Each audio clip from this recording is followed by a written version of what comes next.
प्यारे बच्चों, welcome to Navneet tutorials. ਅੱਜ ਜਿਵੇਂ ਕਿ ਤੁਹਾਨੂੰ ਪਤਾ ਹੈ ਕਿ national achievement survey revision test 2 ਸਾਡਾ 10ਵੀਂ ਕਲਾਸ ਦਾ ਹੋਇਆ ਹੈ। ਸੋ ਉਹਦੇ ਆਪਾਂ ਆਨਸਰ ਡਿਸਕਸ ਕਰਾਂਗੇ। ਆਓ ਦੇਖਦੇ ਹਾਂ। ਫਸਟ ਕੁਐਸਚਨ ਮੈਥ ਪਾਰਟ ਦਾ ਜਿਹੜਾ ਆਏਗਾ ਸਾਡੇ ਕੋਲ ਉਹ ਹੈਗਾ ਕਿ ਜੇ 3.4, P, Q, R, 7.4 ਇੱਕ ਅੰਕ ਗਣਿਤਿਕ ਲੜੀ ਵਿੱਚ ਹਨ ਤਾਂ R ਦਾ ਮੁੱਲ ਦੱਸਣਾ ਹੋਏਗਾ। ਅਸੀਂ ਅਗਰ ਅਸੀਂ ਇਹਨੂੰ ਉੱਦਾਂ ਹੀ ਚੈੱਕ ਕਰੀਏ, ਬਿਨਾਂ ਫਾਰਮੂਲੇ ਲਗਾਏ ਹੀ ਚੈੱਕ ਕਰੀਏ, ਤਾਂ ਆਪਾਂ ਇਹ ਦੇਖਦੇ ਹਾਂ ਕਿ ਸਾਡੇ ਕੋਲ 3.4 ਹੈ। ਉਸ ਤੋਂ ਬਾਅਦ ਅਗਰ ਆਪਾਂ ਹਿੰਟ ਲਗਾਈਏ ਕਿ P ਦੀ ਜਗ੍ਹਾ ਦੇ ਉੱਤੇ ਸਾਡੇ ਕੋਲ 4.4 ਆਏਗਾ, ਫਿਰ ਦੈਨ 5.4 ਅਤੇ R ਦੀ ਜਗ੍ਹਾ ਦੇ ਉੱਤੇ ਮੇਰੇ ਕੋਲ ਜਿਹੜਾ ਹੈਗਾ 6.4 ਜਿਹੜਾ ਉਹ ਆਏਗਾ। ਸੋ ਇਹਦਾ ਆਨਸਰ ਹੈ 6.4। ਜੇਕਰ ਅਸੀਂ ਫਾਰਮੂਲੇ ਦੇ ਨਾਲ ਚੱਲਣਾ ਚਾਹੁੰਦੇ ਹਾਂ, ਫਾਰਮੂਲੇ ਦੇ ਨਾਲ ਵੀ ਚੱਲ ਸਕਦੇ ਹਾਂ ਕਿ ਇਹਦੇ ਵਿੱਚ ਜਿਹੜਾ A ਹੈ, A ਮੇਰੇ ਕੋਲ ਹੈਗਾ 3.4, ਠੀਕ ਹੈ, ਅਤੇ L ਮੇਰੇ ਕੋਲ ਲਾਸਟ ਟਰਮ ਕਿੰਨੀ ਹੈਗੀ ਹੈ 7.4। ਅਤੇ ਜੇ ਅਸੀਂ ਲਾਸਟ ਟਰਮ ਦਾ ਫਾਰਮੂਲਾ ਲਗਾਈਏ ਔਰ ਨੰਬਰ ਆਫ ਟਰਮਸ ਜਿਹੜੀਆਂ ਨੇ ਉਹ ਸਾਨੂੰ ਦੇਖ ਹੀ ਰਹੀਆਂ ਨੇ ਕਿ ਉਹ ਸਾਡੇ ਕੋਲ ਕਿੰਨੀਆਂ ਨੇ 5। ਅਤੇ ਜੇ ਆਪਾਂ ਇਹ ਫਾਰਮੂਲਾ ਲਗਾਈਏ ਤਾਂ ਇੱਥੋਂ ਸਾਡੇ ਕੋਲ D ਕਿੰਨਾ ਆ ਜਾਂਦਾ, D1 ਆ ਜਾਂਦਾ।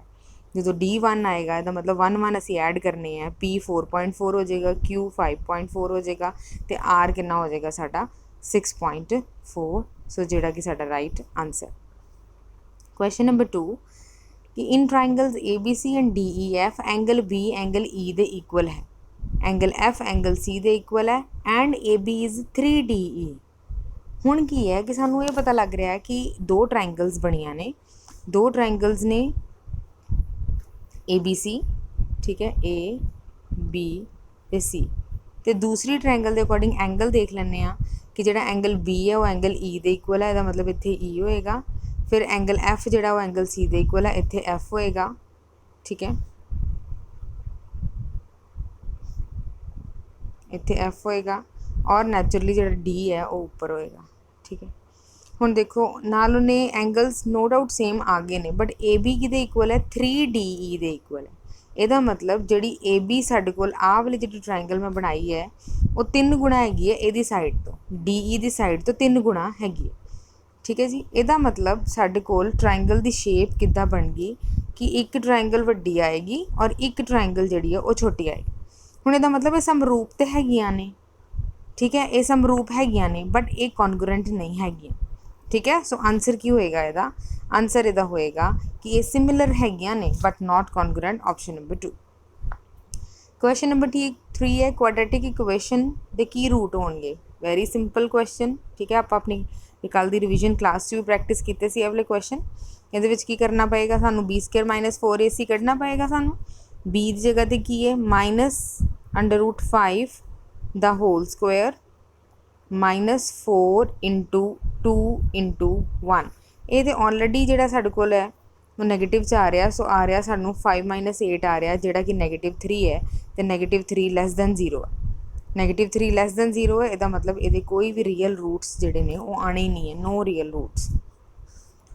ਕੁਐਸਚਨ ਨੰਬਰ 4 ਕਿ consider the following frequency distribution representing the heights of 36 student of the class, find the class mark of its modal class. ਦੇਖੋ ਬਹੁਲਕ ਵਰਗ ਦਾ ਵਰਗ ਚਿੰਨ੍ਹ ਪਤਾ ਕਰਨਾ।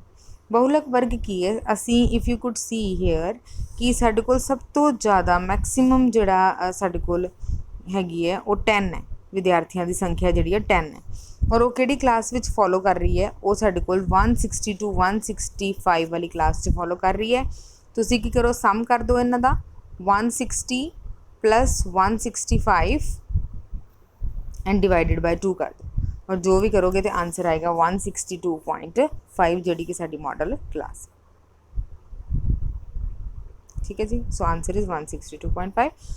ਫਿਫਥ ਕੁਐਸਚਨ ਹੈ ਉਹ ਵੱਡੀ ਤੋਂ ਵੱਡੀ ਸੰਖਿਆ ਪਤਾ ਕਰੋ ਜੋ 65 ਅਤੇ 117 ਨੂੰ ਪੂਰਾ ਵੰਡੇ। ਦੇਖੋ ਵੱਡੀ ਤੋਂ ਵੱਡੀ ਸੰਖਿਆ ਮਤਲਬ ਹਾਈਐਸਟ ਕਾਮਨ ਫੈਕਟਰ ਅਸੀਂ ਪਤਾ ਕਰਨਾ ਹੁੰਦਾ।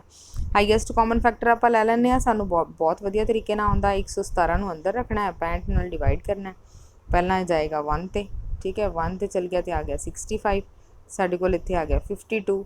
ਜਦੋਂ ਇਹਨੂੰ ਫਿਰ ਡਿਵਾਈਡ ਕਰਾਂਗੇ 65 ਨੂੰ, ਇਹਨੇ ਫਿਰ 1 'ਤੇ ਜਾਣਾ ਹੈਗਾ, ਠੀਕ ਹੈ, 1 'ਤੇ ਜਾਏਗਾ। ਜਦੋਂ 52 ਨੂੰ ਇਹ 'ਚੋਂ ਮਾਈਨਸ ਕਰੋਗੇ ਤਾਂ ਸਾਡੇ ਕੋਲ ਕਿੰਨਾ ਆ ਜਾਏਗਾ 13, ਠੀਕ ਹੈ। ਸੋ 13 ਨੂੰ ਜਦੋਂ ਫਿਰ 52 ਦੇ ਨਾਲ ਡਿਵਾਈਡ ਕਰੋਗੇ तो साढ़े कोल कितना आ जाएगा 13 तो पूरा पूरा चल जाएगा। So that मीनस 13 is the only highest number. 13 एक ਇਹੋ ਜਿਹਾ ਹਾਈਐਸਟ ਵੱਡੀ ਤੋਂ ਵੱਡੀ ਸੰਖਿਆ ਹੈ ਜਿਹੜੀ ਇਹਨਾਂ ਦੋਵਾਂ ਨੂੰ ਪੂਰਾ ਪੂਰਾ ਵੰਡਦੀ ਹੈ। ਸੋ ਪੂਰਾ ਪੂਰਾ ਭਾਗ ਕਰਦੀ ਹੈ। So answer is 13। ਚਲੋ ਨੈਕਸਟ ਕੁਐਸਚਨ ਆ ਗਏ ਸਾਡੇ ਸਾਇੰਸ ਦੇ। Father asked his son to save petrol by switching off the car engine while standing on a red light. ਕਿਉਂ ਇਹ ਕੀਤਾ ਹੈਗਾ ਫਾਦਰ ਨੇ? ਲਾਲ ਬੱਤੀ ਤੇ ਰੁਕਣ ਤੇ ਪਿਤਾ ਨੇ ਪੁੱਤਰ ਨੂੰ ਕਾਰ ਦਾ ਇੰਜਨ ਬੰਦ ਕਰਨ ਲਈ ਕਿਹਾ। ਕਿਉਂ? ਕਿਉਂਕਿ ਸਾਨੂੰ ਪਤਾ ਹੈ ਕਿ ਪੈਟਰੋਲ ਕੀ ਹੈ, ਨॉन ਰੀਨਿਊਏਬਲ ਸੋਰਸ ਆਫ એનર્ਜੀ ਹੈਗਾ। ਇਹ ਪੈਟਰੋਲ ਕੀ ਕਹਿੰਦੇ ਨੇ ਜਿਹੜਾ ਹੈਗਾ ਇਹ ਕੀ ਹੈ, ਨਵਿਆਉਣਯੋਗ ਊਰਜਾ ਦਾ ਸੋਮਾ ਹੈ, ਜਿਵੇਂ ਨਾ ਨਵਿਆਉਣਯੋਗ। ਠੀਕ ਹੈ ਜੀ। ਸੋ ਇਹਦਾ ਆਨਸਰ ਕੀ ਹੈ? Answer B. Which of the following is a component of biogas. ਹੁਣ ਬਾਇਓਗੈਸ ਜਿਹੜੀ ਹੈ ਉਹ ਕਿਹਦੇ ਕੰਪੋਨੈਂਟ ਤੋਂ ਬਣਦੀ ਹੈ? Carbon dioxide, some mild gases and methane ਦੇ। ਹੁਣ ਇਹਦੇ ਵਿੱਚ ਕਾਰਬਨ ਡਾਈਆਕਸਾਈਡ ਤੇ ਆਪਸ਼ਨ ਹੈ ਨਹੀਂ, so methane is the answer. ਕਿ ਮਿਥੇਨ ਕੀ ਹੈ? Is one of the component of biogas. Question number 8 focal length of plane mirror. ਹੁਣ ਦੇਖੋ ਪਲੇਨ ਮਿਰਰ ਕੀ ਹੁੰਦਾ? ਪਲੇਨ ਮਿਰਰ ਇੱਕ ਇਹੋ ਜਿਹਾ ਮਿਰਰ ਹੈ ਜਿੱਦੋਂ ਤੋਂ ਫਲੈਟ ਸਰਫੇਸ ਦੇ ਉੱਤੋਂ ਜਿੰਨੀਆਂ ਵੀ ਰੇਜ਼ ਰਿਫਲੈਕਟ ਕਰਨੀਆਂ ਉਹ ਬਾਅਦ ਚੋਂ ਪੈਰਲਲ ਬੈਕ ਹੋਣੀਆਂ and they are going to meet at infinity. ਠੀਕ ਹੈ, ਇਸ ਕਰਕੇ ਜਿਹੜੀ ਉਹਨਾਂ ਦੀ ਫੋਕਲ ਲੈਂਥ ਹੈ that is infinite, ਉਹ ਅਨੰਤ ਹੁੰਦੀ ਹੈ of a plane mirror.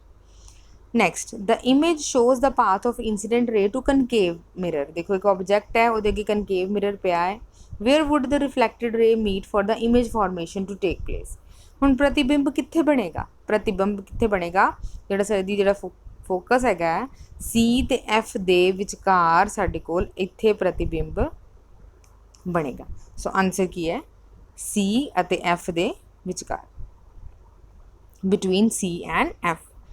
Question number 10 है, teacher gave solar cooker to Sunil to heat up his food. Sunil was surprised to see that heat gets trapped inside the solar cooker. Which of the following is normally used in solar cookers for trapping solar energy? ठीक है, ਹੁਣ ਦੇਖੋ ਕੀ use ਹੁੰਦਾ solar cooker ਦੇ ਵਿੱਚ? Solar panels use ਹੁੰਦੇ ਨੇ, silicon cell use ਹੁੰਦੇ ਨੇ, ਜਾਂ ਕੱਚ ਦੀ ਸ਼ੀਟ ਯੂਜ਼ ਹੁੰਦੀ ਹੈ। ਇਹ ਤਾਂ ਸਾਰੇ ਹੀ ਯੂਜ਼ ਹੁੰਦੇ ਨੇ ਇਹਦੇ ਵਿੱਚ। ਠੀਕ ਹੈ, ਸੋ ਇਹਦਾ ਆਨਸਰ ਕੀ ਹੈ? All of the above. ਚਲੋ ਸਾਇੰਸ ਪੋਰਸ਼ਨ ਖਤਮ ਹੋਇਆ। ਨੈਕਸਟ ਅਸੀਂ ਕਰਦੇ ਹਾਂ SST। ਨਕਸ਼ੇ ਵਿੱਚ ਛਾਇਆਦਾਰ ਖੇਤਰ ਵਿੱਚ ਕਿਸ ਕਿਸਮ ਦੀ ਬਨਸਪਤੀ ਮਿਲਦੀ ਹੈ? ਅਗਰ ਦੇਖਦੇ ਹਾਂ ਆਪਾਂ ਕਿ ਜਿਹੜੇ ਇਹ ਰੀਜਨ ਨੇ, ਅਗਰ ਆਪਾਂ ਚੈੱਕ ਕਰੀਏ ਕਿ ਇਹ ਕਿਹੜੇ ਸਟੇਟਸ ਹੈਗੇ ਨੇ, ਉਹਦੇ ਰੀਜਨ ਦੇ ਅਕੋਰਡਿੰਗ ਅਸੀਂ ਆਪਣੇ ਦੇਖਦੇ ਹਾਂ ਕਿ ਇੱਥੇ ਕੀ ਹੈ, ਪਰਬਤੀ ਬਨਸਪਤੀ ਜਿਹੜੀ ਆ ਉਹ ਮਿਲਦੀ ਹੈ, ਮਾਊਂਟੇਨੀਅਸ ਵੈਜੀਟੇਸ਼ਨ। ਨਕਸ਼ੇ ਵਿੱਚ ਛਾਇਆਦਾਰ ਖੇਤਰ ਵਿੱਚ ਕਿਸ ਕਿਸਮ ਦੀ ਖੇਤੀ ਲਈ ਪ੍ਰਮੁੱਖ ਹੈ? ਠੀਕ ਹੈ, ਜੇ ਅਸੀਂ ਇਹ ਚੀਜ਼ ਜਿਹੜੀ ਹੈਗੀ ਹੈ ਇਹ ਸਟੇਟ ਦਾ ਅਗਰ ਅਸੀਂ ਚੈੱਕ ਕਰਦੇ ਹਾਂ ਤੇ ਇਹਦੇ ਵਿੱਚ ਸਾਨੂੰ ਇਹ ਆਉਂਦਾ ਹੈ ਕਿ ਇਹ ਚਾਵਲ ਦੀ ਖੇਤੀ ਦੀ, ਰਾਈਸ ਵਾਸਤੇ ਜਿਹੜੀ ਹੈ ਇਹ ਸ਼ੇਡਡ ਏਰੀਆ ਜਿਹੜਾ ਹੈ map is prominent for agriculture of rice. Next question, ਉਹ ਮਿੱਟੀ ਜਿਹੜੀ ਉੱਤਰ ਪ੍ਰਦੇਸ਼, ਰਾਜਸਥਾਨ, ਹਰਿਆਣਾ ਅਤੇ ਪੰਜਾਬ ਦੇ ਦੱਖਣੀ ਭਾਗਾਂ ਵਿੱਚ ਟੁਕੜਿਆਂ ਦੇ ਰੂਪ 'ਚ ਮਿਲਦੀ ਹੈ, ਉਸ ਦਾ ਨਾਂ ਦੱਸੋ। ਉਹ ਕਿਹੜੀ ਹੁੰਦੀ ਹੈ? ਸੈਲੀਨ ਐਂਡ ਐਲਕਲਾਈਨ ਸੋਇਲਸ, ਖਾਰੀ ਅਤੇ ਤੇਜ਼ਾਬੀ ਮਿੱਟੀ। ਹੇਠਾਂ ਦਿੱਤੀ ਤਾਲਿਕਾ ਵਿੱਚ ਇੱਕ ਫਰਮ ਦੇ ਉਤਪਾਦਨ ਸੰਬੰਧੀ ਅੰਕੜੇ ਦਿੱਤੇ ਗਏ ਹਨ। ਇਹਨਾਂ ਅੰਕੜਿਆਂ ਦਾ ਨਿਰੀਖਣ ਕਰਕੇ ਦੱਸੋ ਕਿ 2002 ਦੇ ਮੁਕਾਬਲੇ 2005 ਵਿੱਚ ਕਿੰਨੇ ਪ੍ਰਤੀਸ਼ਤ ਉਤਪਾਦਨ ਦਾ ਵਾਧਾ ਹੋਇਆ ਹੈ। ਅਸੀਂ ਅਗਰ ਦੇਖਦੇ ਹਾਂ ਕਿ 2002 ਵਿੱਚ 250 ਹੈ ਉਤਪਾਦਨ ਅਤੇ 2005 ਵਿੱਚ 500, ਮਤਲਬ ਕੰਪਲੀਟ ਵਧਿਆ ਹੈਗਾ। ਠੀਕ ਹੈ, ਅਤੇ ਇਹ ਜਦੋਂ ਰੇਸ਼ੋ ਅਸੀਂ ਕੱਢਦੇ ਹਾਂ ਬੱਚੇ, ਰੇਸ਼ੋ ਕਿੱਦਾਂ ਕੱਢਦੇ ਹਾਂ? ਜਿੰਨਾ ਸਾਡੇ ਕੋਲ ਡਿਫਰੈਂਸ ਆਇਆ ਹੁੰਦਾ, ਦੇਖੋ 250 ਚੋਂ 500 ਮਤਲਬ 250 ਦਾ ਡਿਫਰੈਂਸ ਆ ਗਿਆ। ਓਰੀਜਨਲ ਕਿੰਨਾ ਹੈ? ਓਰੀਜਨਲ ਵੀ ਸਾਡੇ ਕੋਲ ਕਿੰਨਾ 250 ਹੈ, ਔਰ ਮਲਟੀਪਲਾਈ ਬਾਏ 100 ਕਰ ਦਿੰਦੇ ਹਾਂ ਅਤੇ ਸਾਡੇ ਕੋਲ ਕੀ ਆਉਂਦਾ ਹੈ? 250 ਨਾਲ 250 ਕੈਂਸਲ ਹੋ ਕੇ ਸਾਡੇ ਕੋਲ ਕੀ ਆ ਜਾਂਦਾ ਹੈ ਕਿ 100% ਸਾਡਾ ਇਹਦਾ ਆਨਸਰ ਹੈ। 100% ਇਨਕਰੀਜ਼ ਜਿਹੜੀ ਹੋਈ। ਓਕੇ, ਨੈਕਸਟ ਕੁਐਸਚਨ ਹੈ, ਹੇਠਾਂ ਲਿਖੇ ਫਾਰਮੂਲੇ ਨੂੰ ਪੂਰਾ ਕਰਨ ਲਈ ਸਹੀ ਉੱਤਰ ਚੁਣੋ ਕਿ ਜਿਹੜੀ ਸ਼ੁੱਧ ਰਾਸ਼ਟਰੀ ਆਮਦਨ ਕਿਹਦੇ ਬਰਾਬਰ ਹੁੰਦੀ ਹੈ? ਕੁੱਲ ਰਾਸ਼ਟਰੀ ਆਮਦਨ ਮਾਈਨਸ ਸਾਡੇ ਕੋਲ ਇਹਦਾ ਆਨਸਰ ਕੀ ਹੈ? ਡੈਪਰੀਸੀਏਸ਼ਨ, ਘਿਸਾਵਟ ਖਰਚ। ਚਲੋ ਨੈਕਸਟ ਕੁਐਸਚਨ ਹੈ, activities to be organised on children day. ਹੁਣ ਇਹ ਦੇਖੋ ਤੁਹਾਨੂੰ ਇੱਕ ਕਿਸੇ ਤਰੀਕੇ ਨਾਲ ਇੱਕ ਨੋਟਿਸ ਦਿੱਤਾ ਹੋਇਆ ਔਰ ਉਹਦੇ ਨਾਲ ਰਿਲੇਟਡ ਅਸੀਂ ਕੁਐਸਚਨ ਫਾਈਂਡ ਕਰਨੇ। ਔਰ ਨੋਟਿਸ ਕਿਹਦੇ ਬਾਰੇ ਹੈ? ਚਿਲਡਰਨ ਡੇ 'ਤੇ ਐਕਟੀਵਿਟੀਜ਼ ਹੋਣੀਆਂ ਨੇ, singing competition, paper reading, poster making, sports, ਕਿਹੜੀ ਕਲਾਸਿਸ ਵਾਸਤੇ ਹੋਣਾ ਹੈ, ਕਿਹੜੇ ਪਾਰਟੀਸਪੈਂਟ ਆਉਣਗੇ ਇਹਦੇ ਵਿੱਚ, ਵੈਨਿਊ ਕਿਹੜਾ ਹੈ, ਔਰ ਟਾਈਮਿੰਗਸ। ਔਰ ਲਾਸਟ ਇੱਕ ਲਾਈਨ ਲਿਖੀ ਹੈ ਕਿ winners will be facilitated in the school auditorium at 1 PM। Mister Rajinder ex army official will be the chief guest. ਹੁਣ ਇਹਦੇ ਨਾਲ ਰਿਲੇਟਡ ਕੁਐਸਚਨ ਬਹੁਤ ਈਜ਼ੀ ਸੀ। Which activity does not invite participation of girls? ਇਹਦੇ ਵਿੱਚ ਜਿਹੜੀ ਗਰਲਸ ਦੀ participation ਉਹ ਕਿਹਦੇ 'ਚ ਨਹੀਂ ਹੋ ਸਕਦੀ, ਕ੍ਰਿਕਟ 'ਚ। How much time is given for outdoor activities. Outdoor activities ਕਿਹੜੀਆਂ ਨੇ? ਆਊਟਡੋਰ ਐਕਟੀਵਿਟੀਜ਼ ਦੇਖੋ ਕਿਹੜੀਆਂ, ਪਲੇਗਰਾਊਂਡ ਵਿੱਚ ਕਿੰਨਾ ਟਾਈਮ ਕੰਜ਼ਿਊਮ ਹੈ, 10:30 ਤੋਂ 12:30। ਸੋ ਦੈਟ ਮੀਨਸ ਕਿੰਨੇ ਘੰਟੇ ਇਹਦੇ ਵਾਸਤੇ ਦਿੱਤੇ ਗਏ ਨੇ, 2 ਘੰਟੇ। In how many activities can there be both boys and girls participate together. ਕਿ ਦੋਨੋਂ ਮੁੰਡੇ ਤੇ ਕੁੜੀਆਂ ਕਿਹੜੇ ਐਕਟੀਵਿਟੀਜ਼ 'ਚ ਕਰ ਸਕਦੇ ਆ ਪਾਰਟਿਸਿਪੇਟ? ਦੇਖੋ 2 ਐਕਟੀਵਿਟੀਜ਼ 'ਚ ਕਰ ਸਕਦੇ ਨੇ, ਪੇਪਰ ਰੀਡਿੰਗ ਕੰਪੀਟੀਸ਼ਨ ਤੇ ਪੋਸਟਰ ਮੇਕਿੰਗ ਜਿਹੜੀ ਉਹਦੇ 'ਚ ਕਰ ਸਕਦੇ ਨੇ। ਠੀਕ ਹੈ, 2 ਐਕਟੀਵਿਟੀਜ਼ ਕਰ ਸਕਦੇ ਨੇ। Who will be the guest of honour on children day? ਇੱਕ ਐਕਸ ਆਰਮੀ ਅਫੀਸ਼ੀਅਲ, ਜਿਹੜੀ ਲਾਸਟ ਲਾਈਨ ਲਿਖੀ ਹੋਈ ਸੀ। And which 2 activities will be conducted in the school auditorium. ਚਲੋ ਚੈੱਕ ਕਰ ਲੈਂਦੇ ਹਾਂ, ਸਕੂਲ ਦੇ ਆਡੀਟੋਰੀਅਮ ਵਿੱਚ ਕਿਹੜੀਆਂ ਕਿਹੜੀਆਂ ਐਕਟੀਵਿਟੀਜ਼ ਹੋਣੀਆਂ। ਸਕੂਲ ਦੇ ਆਡੀਟੋਰੀਅਮ 'ਚ ਬੱਚੇ 2 ਐਕਟੀਵਿਟੀਜ਼ ਹੋਣੀਆਂ ਨੇ। ਇੱਕ ਤਾਂ ਐਕਟੀਵਿਟੀ ਹੋਏਗੀ ਸਾਡੇ ਕੋਲ ਆ ਸਿੰਗਿੰਗ ਕੰਪੀਟੀਸ਼ਨ, ਔਰ ਇੱਕ ਜਿਹੜੀ ਹੈਗੀ ਪ੍ਰਾਈਜ਼ ਡਿਸਟਰੀਬਿਊਸ਼ਨ ਹੋਣੀ ਹੈਗੀ ਹੈ ਸਕੂਲ ਆਡੀਟੋਰੀਅਮ ਦੇ ਵਿੱਚ। ਠੀਕ ਹੈ, ਸੋ ਇਹਦਾ ਆਨਸਰ ਕੀ ਆਏਗਾ ਸਾਡੇ ਕੋਲ? ਇਹਦਾ ਆਨਸਰ ਕੀ ਆਏਗਾ? Prize distribution, singing competition, second ਵਾਲਾ। ਚਲੋ ਨੈਕਸਟ ਪੰਜਾਬੀ ਦੇਖੋ। ਪੰਜਾਬੀ ਦਾ ਇੱਕ ਬੜਾ ਅੱਛਾ ਪੈਰਾ ਆਇਆ ਸੀ ਕਿ ਉਸ ਦਿਨ ਜਦੋਂ ਮੈਡੀਕਲ ਕਰਵਾ ਕੇ ਸਾਰੇ ਜਿੱਥੇ ਬਣਾ ਕੇ ਸਿਵਲ ਹਸਪਤਾਲ ਤੋਂ ਡੀਓ ਦਫ਼ਤਰ ਵੱਲ ਜਾ ਰਹੇ ਸਨ ਤਾਂ ਇੰਜ ਲੱਗਦਾ ਸੀ ਜਿਵੇਂ ਪੂਰਾ ਮਾਲਵਾ ਹੀ ਕੂਚ ਕਰ ਆਇਆ ਹੋਵੇ। ਜਦੋਂ ਅਸੀਂ ਬੱਚੇ ਪੈਰਾ ਪੜ੍ਹਿਆ, ਉਹਨੂੰ ਧਿਆਨ ਨਾਲ ਪੜ੍ਹਿਆ ਤੇ ਅਸੀਂ ਇਹਦੇ ਆਨਸਰਸ ਕਰਦੇ ਹਾਂ। ਮੀਤ ਕਿੱਥੇ ਕੰਮ ਕਰਦਾ ਸੀ? ਜਿਹੜਾ ਮੀਤ ਆ ਉਹ ਸਕੂਲ 'ਚ ਕੰਮ ਕਰਦਾ ਸੀ। ਠੀਕ ਹੈ, ਅਹਿਲਮਦ ਕੌਣ ਲੱਗਿਆ ਸੀ? ਅਹਿਲਮਦ ਜਿਹੜਾ ਉਹ ਮਨਜੀਤ ਲੱਗਿਆ ਸੀ। ਮੀਤ ਚਾਹ ਪੀਂਦਿਆਂ ਕੀ ਸੋਚ ਰਿਹਾ ਸੀ?